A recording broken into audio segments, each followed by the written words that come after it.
Note: the following video depicts a specific configuration of the notebook.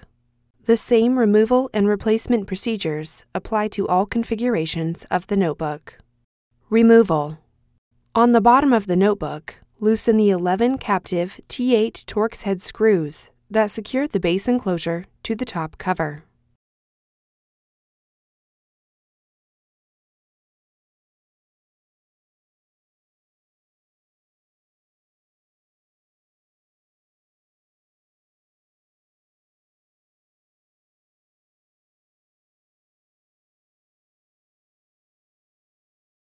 Carefully separate the edges of the base enclosure from the top cover. Lift the rear edge of the base enclosure and remove the retention tabs on the front edge of the base enclosure from the cutouts in the top cover. Replacement.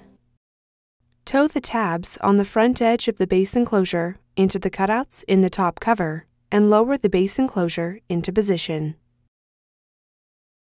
Apply pressure along the edges of the base enclosure to secure it to the top cover.